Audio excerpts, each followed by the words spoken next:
Chiusa dal punto di vista giudiziario la vicenda che ha fatto luce su maltrattamenti e violenze all'interno di una casa famiglia di Forlì e che ha visto l'arresto e il trasferimento in carcere dei coniugi che la gestivano.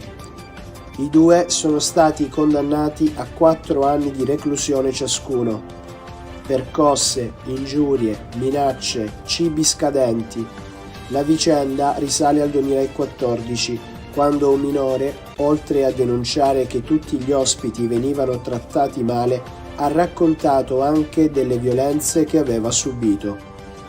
Su proposta dell'assessore ai lavori pubblici Giuseppe Galasso, la Giunta del Comune di Bari ha approvato oggi il progetto esecutivo dei lavori complementari di riqualificazione del waterfront della città vecchia, nel tratto compreso tra Santa Scolastica, il Molo Sant'Antonio e Molo San Nicola, per un importo di 5.500.000 euro.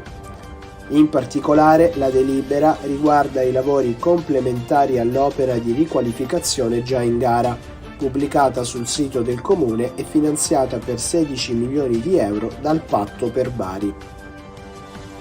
Prendi 3, paghi 2. Una promozione lanciata con SMS diretti ai clienti abituali. Questa l'ultima trovata di un gruppo di spacciatori a conduzione familiare sgominato dai carabinieri del comando provinciale di Catania.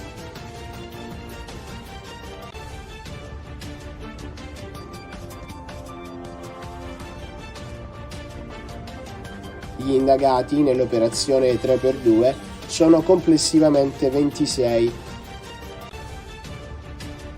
e 14 di loro sono destinatari dell'ordinanza cautelare emessa dal GIP.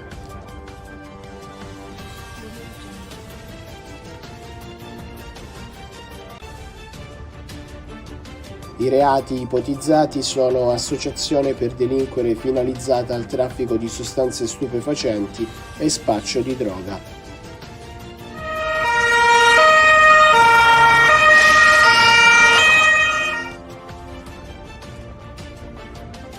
Svolta nelle indagini sull'omicidio di Lucio Sannino.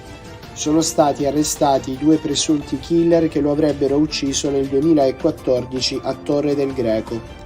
Secondo quanto ricostruito dalle indagini, l'omicidio di Sannino sarebbe stato deciso dal clan per condotte delegittimanti il prestigio criminale dei Vollaro.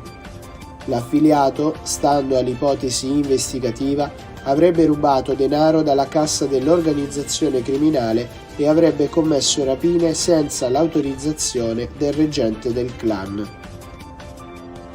Mercoledì 7 e 14 dicembre, in prima serata, Focus propone il docufilm inedito Il Duomo di Milano, che sarà possibile vedere in TV sul canale 35.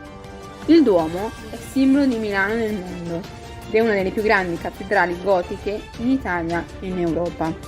Diretto da Tommaso Cennamo, il documentario svela i segreti della veneranda fabbrica del Duomo, dalla storia della sua costruzione, iniziata nel 1886, agli artisti che vi hanno lavorato, dall'attività di monitoraggio, salvaguardia e restauro dei suoi marmi e delle preziose vetrate, alla storia del suo museo ricchissimo di opere d'arte.